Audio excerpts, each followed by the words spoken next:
किसी के पिताजी का सिर पे हाथ नहीं है, किसी के पिताजी साथ हैं पर साथ नहीं है। बहुत सारे लोग हैं ना इस तरह के। किसी के घर में माँ बाप ही नहीं है, कोई इतना गरीब है कि किराए के लिए भी उसको सोचना पड़ता है। इन सब परिस्थितियों में से निकल के ये तुम्हारे सामने अपनी कहानियां बता के गए। तो तुम में और इनमें जो अंतर है ना, वो बस एक चीज का है, मेहनत का। जो 4-4 साल बैठ के बता रहे हम पढ़े, कोई 1.5 साल, कोई 2 साल, 18 पेपर पास करके वो लड़की फाइनली ग्रुप डी में लगी। लोगों ने मजाक उड़ाया लेकिन बैठी नहीं, उस ग्रुप डी की पैसों का इस्तेमाल करके अपना आगे पढ़ती गई। और आज वो फिर इसमें दुर्गा शक्ति में और हरियाणा पुलिस में 2-3 एग्जाम उसने बताए हमें क्लियर हैं। इससे ये भी देखना है कि लोग तो कुछ ना कुछ बोलेंगे।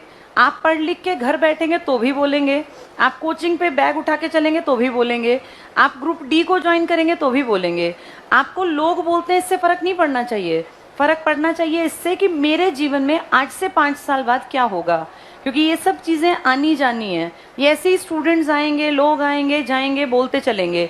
आपके परिवार की स्थितियां भी हर साल बदलेंगी। कभी पेरेंट्स सपोर्टिव दिखते हैं, कभी पेरेंट्स एंटी हो जाते हैं। वो अपनी जगह ठीक होते हैं क्योंकि बाहर से पता नहीं कितनी बातें सुन के आते हैं। जो लड़की 24 साल से क्रॉस कर गई तो उसके पेरेंट्स को लोग सुनाते हैं कि अब इसकी शादी कब करोगे, 24 की हो गई, 25 की हो गई।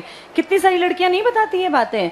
ये जो प्रेशर है ना, ये पेरेंट्स के ऊपर भी है। इसीलिए कई बार वो घर आके तुम्हारे ऊपर चिल्लाते हैं, चीखते हैं और कहते हैं बस बहुत हो गई पढ़ाई।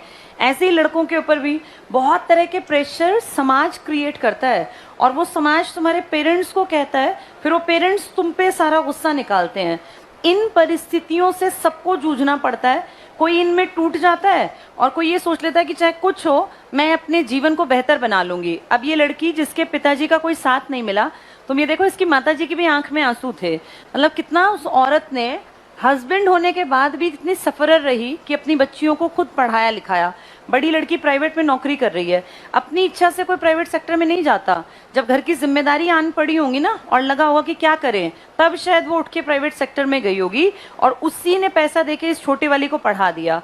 एक ने स्टेप लिया तो दूसरी की लाइफ बन गई ना। ऐसे एक से एक लाइफ बनती चली जाती हैं।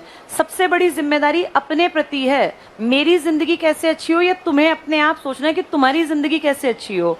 इसके लिए खूब पढ़ना होता है।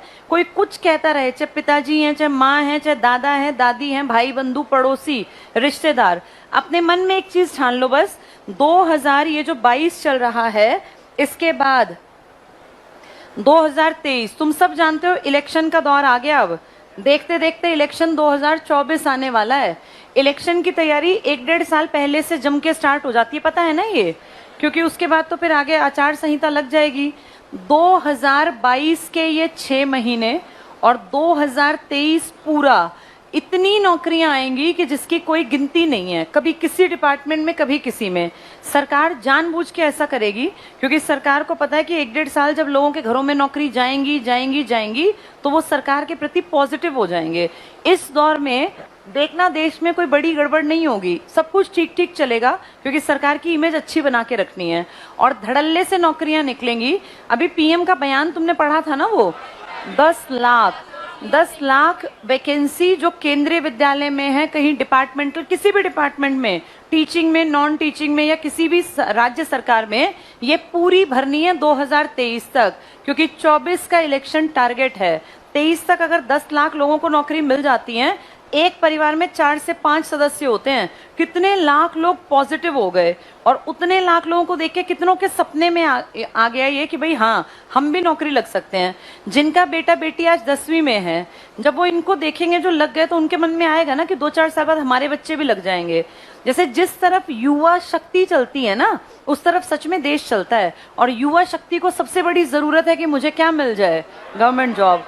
ये सरकार का एक पैंतरा है और अच्छी बात है। मैं तो ये कहती हूँ सरकार अगर अपने पैतरे चल के भी नौकरी दे दे तो तुम्हारे जीवन पे तो अच्छा ही प्रभाव पड़ेगा। 10 लाख नौकरी आती है और तुम तैयारी करके बैठे हो, तो तुम्हें और क्या चाहिए। हमें तो एक एक नौकरी तो चाहिए। तो पॉजिटिव रहो, खूब पढ़ो। 2022 और 23 में ये मान लो, अब जितने लोग यहाँ बैठे हैं ना, जितने मुझे सुन रहे हैं, अगर तुम 2023 तक अपनी चांस को, बढ़िया गोल्डन अपॉर्चुनिटी को इस्तेमाल नहीं कर पाए तो फिर ये लड़ाई कई साल और लंबी चलेगी। फिर तुम्हें दिक्कत आएगी क्योंकि 2024 के इलेक्शन के बाद हो सकता है 24 में वैकेंसी ही ना निकालें। भाई वो जीत गए, क्यों वैकेंसी निकालें। हो सकता है वो 25 में भी कोई काम ना करें और 26 में काम कहते कहते शुरू करें, जिसका रिजल्ट वो 28-29 में दिखाएं। तो इसीलिए अपने आप को इस बार मजबूत बना लो। ये 1.5 साल तुम्हारे हाथ में है, 6 महीने 22 के और अगला पूरा साल, इनमें जी तोड़ मेहनत कर लो। इसके बाद फिर दिक्कत आ जाएगी 3-4 साल के लिए। 3-4 साल फिर अगले इलेक्शन से 1.5-2 साल पहले सरकार बड़ी भर्ती करेगी, उससे पहले बड़ी भर्ती नहीं करेगी। तो अब ये 1-1.5 साल में कड़ी मेहनत करके और जितनी कोशिश कर सकते हो, मैथ्स है, रीजनिंग है, इंग्लिश है, हिंदी है, भाई हिस्ट्री है, पॉलिटिकल है, बायोलॉजी है, फिजिक्स है, ये सब पढ़ लिया करो। अपनी किताबों को इतनी इतनी बार पढ़ लो कि तुम्हें ये याद हो जाए कि इस पेज पे ये वाला पॉइंट यहाँ लिखा है। जब इतना याद हो जाएगा ना, तब सिलेक्शन का सपना देखना। ये 6 महीने पढ़ के लगने वाले तो इक्के दुक्के आते हैं। ज्यादातर देखो स्ट्रगल की कहानी सुनाते हैं कि हम 4 साल से पढ़ रहे थे, 3 साल से पढ़ रहे थे, 2 साल से पढ़ रहे थे, कितने एग्जाम फेल हुए, तब जाके फाइनल में 18, कोई 13 पेपर, कोई 5 पेपर पास करके तब ये लोग यहाँ तक पहुंचे। तो अपनी लड़ाई के लिए तुम्हें खुद खड़े होना पड़ेगा। सबसे ज्यादा ताकतवर हथियार ये पढ़ाई है, जो तुम्हारी लाइफ बदलेगी। और अच्छी बात है, हर बार ये सोचा करो, यहाँ जो बच्चे आते हैं ना, इनको देख के ये फील किया करो कि एक दिन हम भी यहाँ जाके खड़े होंगे और अपने माँ बाप का हम भी ऐसे नाम ऊंचा करेंगे।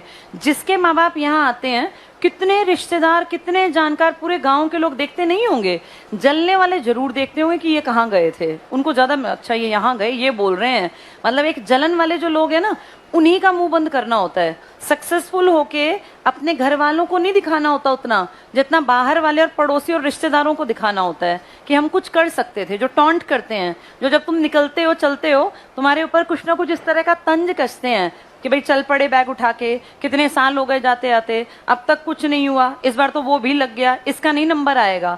ये सब बातें पचानी होती हैं और टाइम आने पे इनका जवाब देना होता है जब सिलेक्शन हो जाए। तो ये सब चीजें अब रोज सोचा करो और मोटिवेशन खुद से फील किया करो कि मुझे आगे बढ़ना है। लाइफ बहुत जल्दी भाग जाएगी। तुम में से जो लोग 2 साल पहले क्या कर रहे थे और आज क्या कर रहे हैं, अगर 2 साल तुम पढ़ गए तो एक्सपीरियंस हो गया पढ़ाई का। नहीं पढ़े, यहीं बैठे थे, कई लोग ऐसे हैं जो 2 साल से आके बैठ रहे हैं और बैठे ही रहेंगे, फिर दिक्कत होगी। रोज रोज सीखते जाना। जैसे जितने पुराने हो जाते हैं ना बच्चे, उतने ज्यादा समझदार भी बन जाते हैं, उनके दिमाग का लेवल बढ़ जाता है। पर फाइनल रिजल्ट में जब तक नंबर नहीं आता, तब तक लोग हंसते ही रहते हैं कि भाई इतने दिन से पढ़ रहे हैं, इनका नंबर नहीं आया। इनको मुंह बंद करने का बस एक तरीका, खूब पढ़ो, मेहनत करो, जी जान लगा के 2023 में नौकरी हर एक के हाथ में हो, इतनी मेहनत कर लेना। ठीक है, चलो थोड़ा सा पढ़ा दूं। एक